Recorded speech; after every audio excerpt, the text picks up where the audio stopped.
Hi, everyone. I'm Ashley Wendell, and this is Lead Well MD, a podcast that explores how leaders can transform healthcare through emotionally intelligent, effective clinician leadership. Many physician leaders are navigating environments where change is constant and emotional fatigue is real. In this episode of Lead Well MD, we're joined by Dr. Karen Weiner, pediatrician, physician executive, and former CEO, who brings hard-earned insight on what it really takes to lead with clarity and compassion when the system feels overwhelming. If you've ever wondered whether leadership is worth it or how to stay grounded while navigating change, this conversation is for you. Hi, everyone. So today we are diving into a reality that so many clinician leaders face right now, which is leading through change when people are burned out, stretched thin, and don't even know if they want to stay in healthcare. So my guest is someone who deeply understands this terrain. Dr. Karen Weiner started her career practicing primary care pediatrics and moved through the ranks to become the chief medical officer for a large medical group and ultimately became CEO in 2016. She's led through, honestly, some of the most challenging seasons, global pandemic pressures, and extensive organizational change initiatives, including an acquisition by a Fortune 6 company, which, as we know, is no small thing. She brings hard-earned, in-the-chair wisdom about what works and what doesn't when you're leading people through complexity. Dr. Weiner now acts as an executive advisor for Proprio Consulting, a firm that she founded to continue helping other healthcare leaders navigate the pressing change and uncertainty of the current healthcare environment. Dr. Weiner received her MD from the University of Southern California and did her pediatric residency at the OHSU Children's Hospital in Portland, Oregon. She also holds a master's of medical management from USC and a master's in organizational psychology and change leadership from Columbia. So she knows of which she speaks.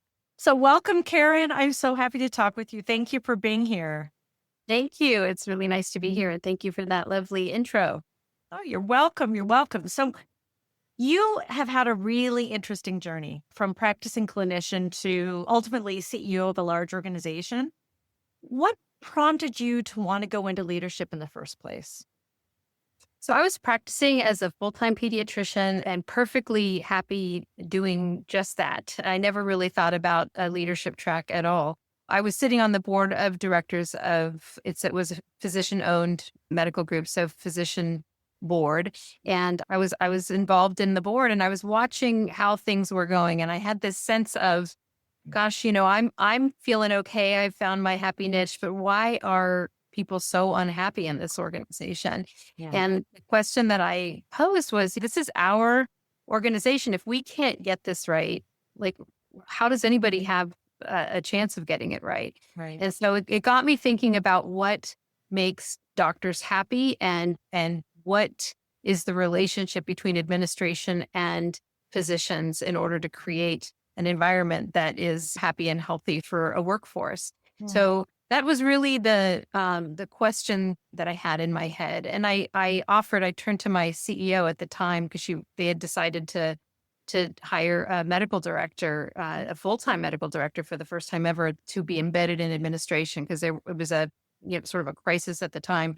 And I said, I think I can help. Like, let me help while you look for somebody. This work is interesting to me. And so that led to me taking that position, which led to the kind of movement into the chief medical officer space and then ultimately the CEO space. But really, it was a question of how, what's going on with the system within our organization, but broadly stated, that is creating an environment that's so hostile to the people who are providing care. Right. Well, it's so interesting. And since we're framing our conversation today about leading through change and leading through uncertainty, was there a moment in your own journey as you went from clinician solely and then up into executive roles? Is there a moment that really shaped how you think about leading through change or leading others through change?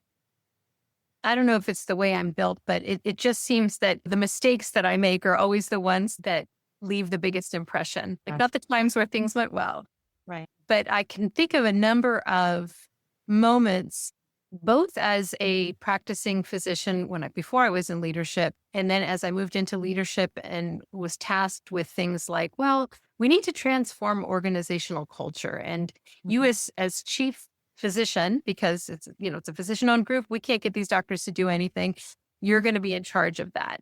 So the two very different positions to be in. And I can say, like, as a practicing physician, I was probably administration's worst nightmare. I was a doctor who was like, unless you can convince me that this is a good thing to do, I'm not going to do it. I remember my assistant coming back from lunch one day and saying, we just had a staff meeting and they told us we have to do it this way. Something that was related to the way patients flow.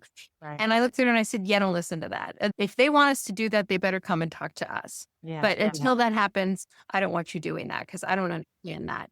And it was a little bit of chutzpah, a little bit of like, I'm the stakeholder that needs to be convinced here. Right. Um, and so taking that reality into leadership and then being tasked with the work of organizational and cultural transformation, I think I was able to see both sides of the coin pretty Mhm. clearly. So that was helpful. I can say that like the missteps or the times where I hit a wall were the biggest opportunities for learning. And those moments were like when we were doing the compact, we created an organizational compact. We were working on creating a physician compact between the administration and the physicians.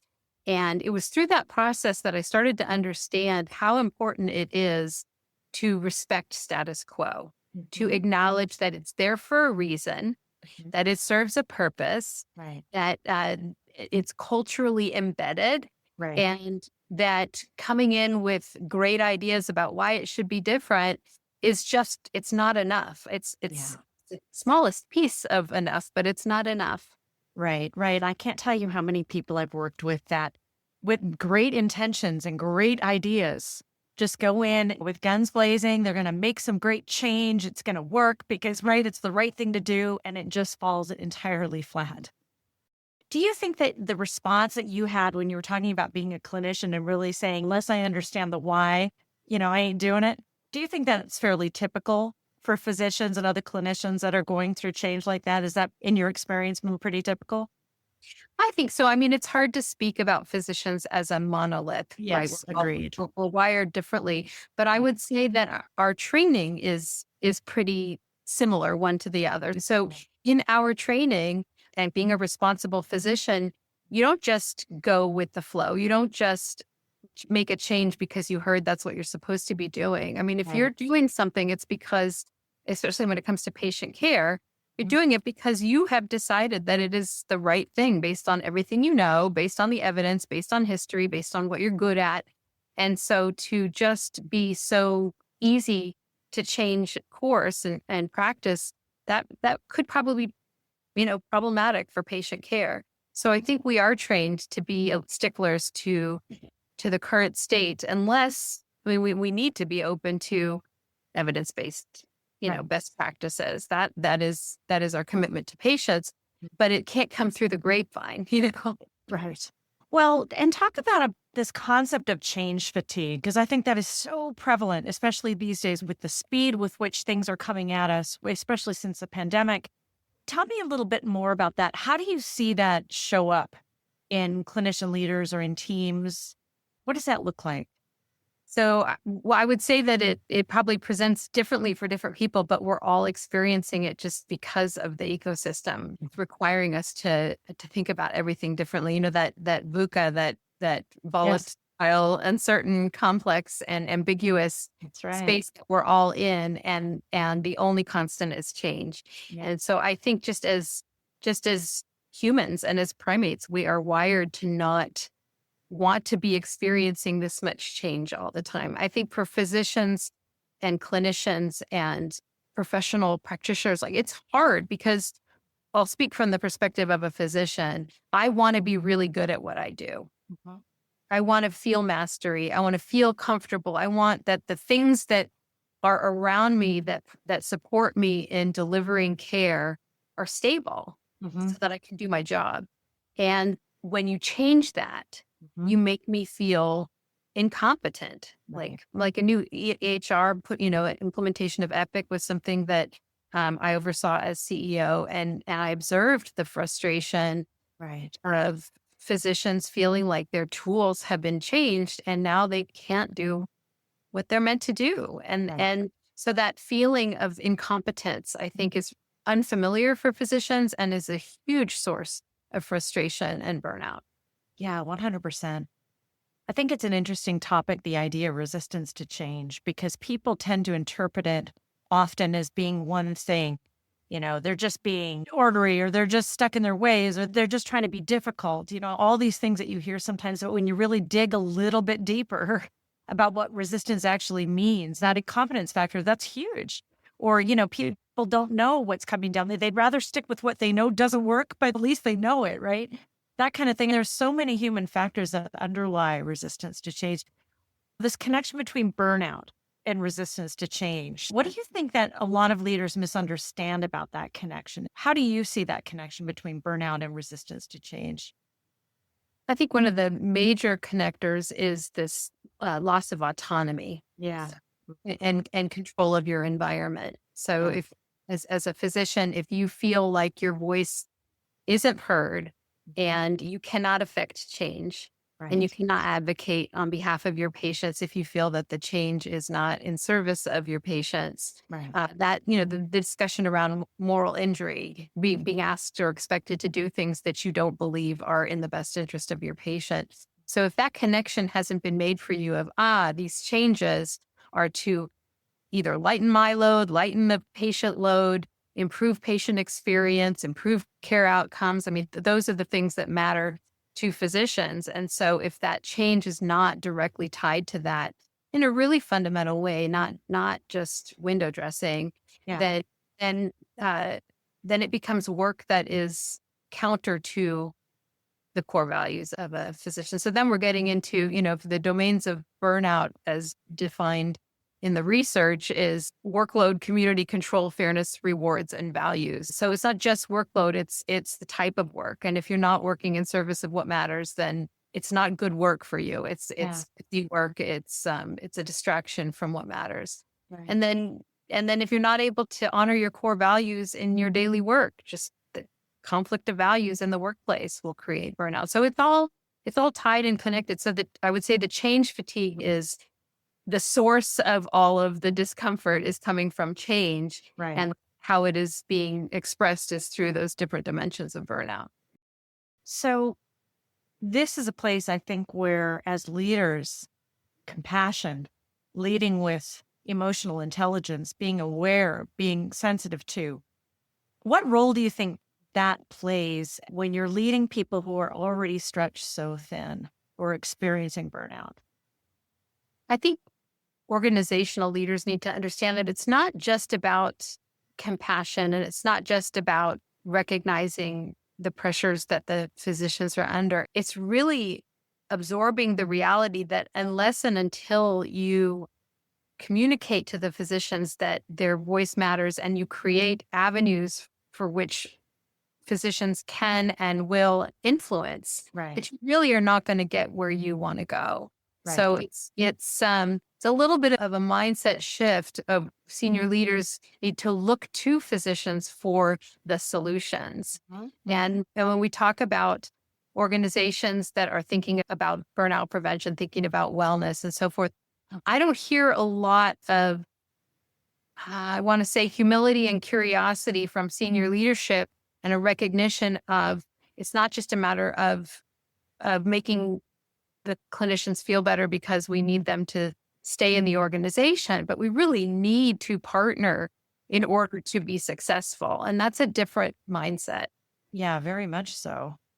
One of the things that you've talked about a little bit, which I found, I saw it in a LinkedIn message that you wrote the other day about opting in to leadership.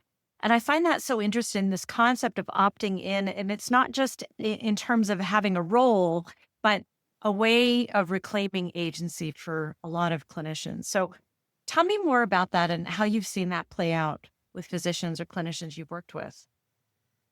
I think that we need to kind of redefine physician leadership away from this idea of specific roles and titles. I think that's absolutely important. But to your point, Mhm. uh, redefining it from just taking on a leadership role to opting in to influence. Yeah. And I like to think of it as, I call it influential citizenship. Like you see your role as part of an organization. You're not a lone wolf unless you are a lone wolf, and then that's a different conversation. That you're part of the organization. You're wanting to practice medicine. You're not wanting to get into a formal leadership role. I asked a question. I was giving a presentation to a group of orthopedic surgeons at an international conference. So orthopedic surgeons. Yes. Uh, and I asked a big room full of people, and it was a presentation on influence. And I asked, how many of you are leaders? And maybe 30% of the hands went up. Right. And I asked, how many of you are followers? And it was like crickets. And so I said, so if you're not leading and you're not following, Where are you? what are you doing? Yeah. And I get it. I mean, followership is not exactly, fancy or sexy like leadership, but there's been plenty of research on followership and the components of followership and the power of followership. And so I don't like the phrase followership because it implies something, but becoming an influential citizen is what are you doing to further your interests? And as a physician, it's what are you doing to further the interests of your own interests, of your patient's interests, of the interests of the organization that you align with? What are those behaviors? So to me, opting in is saying, I'm not going to be a bystander. Right. I'm going to lean in where I can. I'm going to support my peers that do step into a leadership role, because I see this a lot, where the one peer will become the medical director and everybody else sort of takes their foot off the gas and says, well, it's his or it's her problem now. What are you actively doing to support your peers who have stepped up to lead? So I think there's a lot to be done, and there's a lot that we as physicians need to step up and claim. And that's hard to say. And I think we have to walk a very fine line, because a lot of my physician colleagues are in organizations that don't want their voices heard, that are not actively engaging. And so that can be really hard. But if both organizational leadership and physicians are pointing the finger at each other and saying, it's your fault, or it's your problem, we're not going to get anywhere. I kind of see it as this definition of followership being more of an elevation of collaborative behavior. It's that ground root sort of support for those that do step up into leadership versus abdicating responsibility to those few and saying, go do that. I think seeing it in that collaborative way makes it maybe a little more tenable to some people. What would you say to a physician or a clinician mid-career who's feeling disillusioned about leadership, or really wondering if leadership is even worth the emotional toll, the emotional cost? What would you say? So the act of leadership, I think, is different than taking on the role, right? So if somebody's saying, is it fit to try to become a medical director or a chief medical officer? I don't know, we can have that conversation. But is it worth it to hone my skills around influence? I can't find a reason why you wouldn't want to do that. Right. And individual leadership development is about honing your skills. It's about expanding your toolkit. It's about understanding what your default way of being is and how you're showing up in a room and how you're undermining your own credibility sometimes, because we all do it. Yeah. And so to me, leadership development is development of self-awareness, self-management, relational awareness, and relationship management. And I mean, that's kind of the definition of emotional intelligence. But I think we can all continue to build self-awareness to be able to manage ourselves in difficult moments, to pull out a different tool, because maybe not one that doesn't come naturally to us, but that we've learned to use in certain situations in order to be more effective. The way that we as physicians make our voices heard in organizations can be really detrimental. We think we need to be I'll use myself as an example. That wasn't very mature of me to tell my assistant, what did I do to her? I put her in the middle. So now she has to figure out whether she wants to follow what I've said or follow really the person she reports to, which is the clinic manager. They didn't even think of that when I did that to her. So it's those kinds of building situational awareness and not just reacting in the moment. Yeah. So, how do you think, just from your experience of being in leadership in these organizations that are undergoing massive change, how do you bring those skills in? And what are some of the things you've seen work well on the ground in terms of trying to build buy in for change or bring people along? I think it always works best to start from the front lines, to start from the ground up. I mean, I don't know that the big change will emanate from there. Usually that's kind of an organizational vision that's pushing these large changes. But getting really good at confident in micro changes, plan, do, study, act, follow through, repeating, and that you start to build a muscle for the constant change that is occurring. It becomes Right. part of the culture that this is what we do. We're constantly looking for things that are not going exactly as they should. And rather than it being another thing to put on your manager's plate and have your manager be overwhelmed, it's Right. like, no, here's what we do. And you start to get excited of finding the things that you can modify Right. in your immediate work environment. And then it starts to build your sense of agency. Mhm. And then you start to build confidence in what can be done and how things can be improved. And Uh, where does psychological safety live in that, you think? hmm. Well, I guess they say that the most innovative cultures are psychologically safe. You have to be able to fail quickly and learn from it and move forward and not live in blame and shame. So yeah, I think that if you want to foster innovation, you have to start to build the norm of missteps Right. Right. and trying and failing quickly. Yeah. Right. Right. Right. So, what do you think on the flip side in terms of organizations and changes that have been maybe a little bit forced through? What are some of the mistakes do you think that leaders make in trying to push changes through or implement change with clinicians? My sense is that for the most part, it comes from a good place. When the misstep happens, it generally is coming from a good place. I don't know that people set out to get it wrong. Yeah. Uh, Agreed. but but I would say that it is the lack of pre-work of identifying stakeholders, identifying all the stakeholders, Yeah. and having conversations uh, individually. Mhm. And when I talk to leaders that I work with about communication, everybody knows and is focused on how am I communicating? How are we getting the message out? What is the messaging? What are the venues and the avenues for getting the big mission and vision out? And that is just half of the conversation, right? Right. Right. Because you get so caught up in the idea that you miss that piece of let me go and find out what I don't know. Right. And it's that I'll go back to humility and curiosity to say, I think I have a really good idea, or I think I have a direction that we need to take. Like, what am I missing?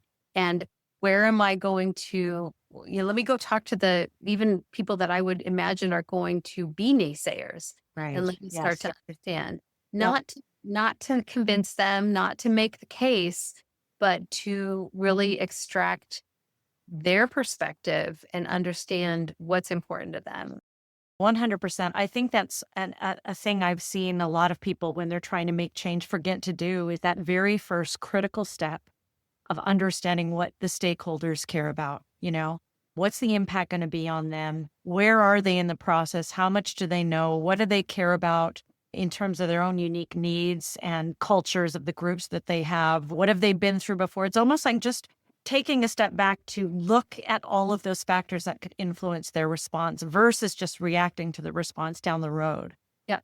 It's such a critical step. So I would agree with you Yeah. 100% on It's that. mutual Yeah. respect, really. I mean, it is Totally. Yeah. a respectful thing to do. I would Yeah. say the other piece, and again, not, coming from a good place Mhm. is making miscalculating, Mm. saying, the doctors are so busy and they're so overwhelmed. Yeah. I think we can just go around them. Right. Yeah, no. And I can say that I mean, I can remember a couple of situations where I somehow thought that. And it was like just blinding flash of the obvious when things did not go well. Like, no, Right. you cannot just go around because this matters to people. And as much as you'd like to think that you're saving time and energy and resources by not bothering the doctors, that's just not the case. I've seen that too, where organizations feel like, well, we don't need to bother them with that right now. We're going to get this far along in the process. And then suddenly it's the 11th hour and you're just now engaging the physicians in this change that's going to happen. Yeah, I've seen it really backfire on different organizations. So absolutely engaging people early and often and figuring out who your influencers are versus, whether they're a positive influence or a negative influence, both are important, right? And making sure that you've really identified how you need to engage them and why. Yeah. Yeah. Yeah. Such an Yeah. important. And those naysayers are some of the best providers of pearls and insights that you'll get.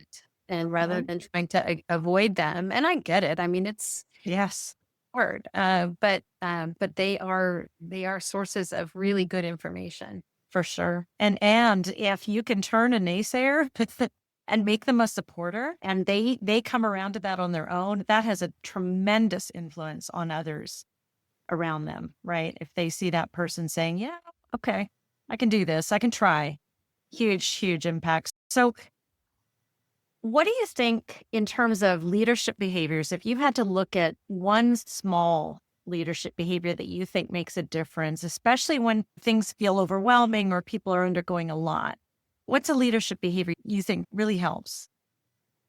I think this is counterintuitive to say, and I'm speaking from personal experience, that I think leaning into your vulnerability and communicating it in those moments when you're not sure what to do and you need help uh, is profoundly frightening Yes. and very, very powerful.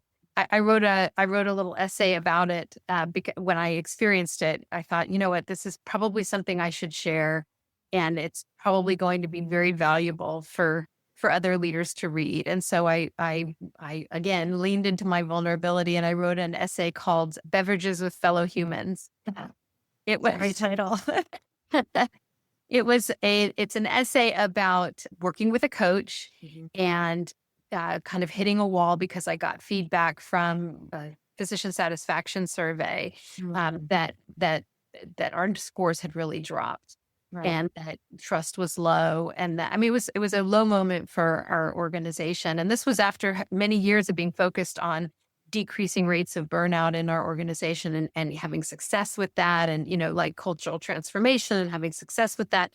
So I really sort of pride myself on doing well on behalf of the workforce, and that so it was a really hard moment for me. And I just, my coach was like, you got to get out there and ask. I said, I don't know how to connect with these people. Like, I don't know what to do.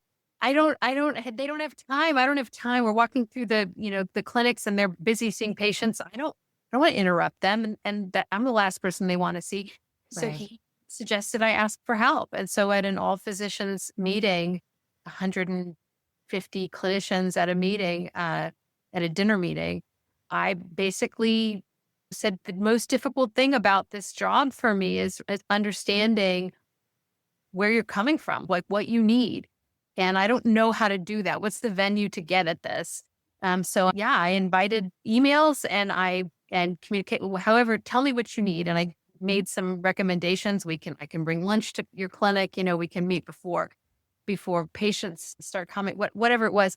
And I started to get these. First of all, I was just terrified. I was terrified that I was going to get inundated with requests, Right. and I was terrified that nobody was going to respond. Right. Right. Right. Yeah. So both ideas were terrifying, and so I started to get slowly but surely just, hey, you want to meet for coffee, or do you want to meet for tea, or do you want to go get a beer after work? So I ended up having one-on-one conversations with my physician colleagues without an agenda. I wasn't coming as CEO. I was just making myself available and asking how can we connect, and then listening. So Wow. that's example of, yeah, and it was kind of transformational for me to experience that. I was so afraid that it was just going to be like, Mm, 1 hour complaint session, and that, there was just, it was never going to end. I was going to be taking notes of all the things they want me to do, and it right. was at all. You know what So that makes me think, Karen, is like that was an extension of trust that you gave them, right? And I think that's so powerful because they say the best way to build trust is to extend it, right? So Mhm. you extended trust by saying, I'm going to open my door, I'm going to listen, I'm just going to show up as myself and I want to hear from you. That's powerful. So I can see why that had such a wonderful effect and response. So to answer your question, I would Yeah. say it is, it's controlled vulnerability, right? You're not out there Yes. like, Right. falling apart. Nobody wants to see senior leaders Right. fall apart. Yeah. Uh, but to be honest with yourself when you are stuck, and to ask for help, Right. and ask the people that you need help from, Mhm. it can be really transformational. It can, isn't it? Brené Brown says that vulnerability is the highest measure of courage, Hmm. where you show that. It's what we want to see in other people, but it's what we have the hardest time showing in ourselves. So it's the highest measure of courage. So I applaud you for that. Let me ask you one of the last things here as we kind of wrap up is how do you stay grounded and hopeful when you're leading through these tough seasons? I would say that really nobody should have to go alone with this. I mean, nobody should have to be doing this alone. This is such complex work, and it's so taxing, and it's so challenging, and it asks so much of leaders right now. Yeah. And so I think finding your support, whatever that looks like, we shy away from talking about burnout prevention, making it a personal thing. I feel really strongly that everybody should be paying very close attention to how they preserve themselves and their well being, and it shouldn't be a taboo topic. Mhm. So having the outlets that you need, whether it's you need friends, exercise, I do daily yoga and meditation, and I have all along. But this is what my meaning in my work now is working with senior leaders and partnering with them. I call it strategic thought partnership, Mhm. and I would not have survived my time in leadership if I didn't have something like that. Right. So I just highly recommend finding the things that you need, the support that you need, and know that you're not alone. That's right. That's right. Wow. Well, I have one more thing I want to do with you before we wrap up. Okay. So this is a little bit of a fast fire round, a little bit of a leadership pulse. I'd like to end with a series of questions and I don't want you to overthink them. Okay.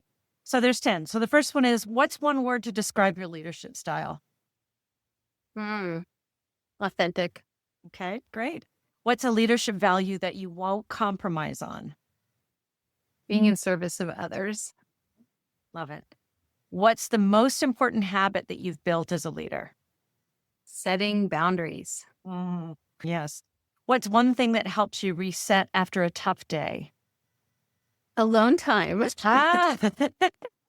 And what's something that you used to believe about leadership that you no longer do?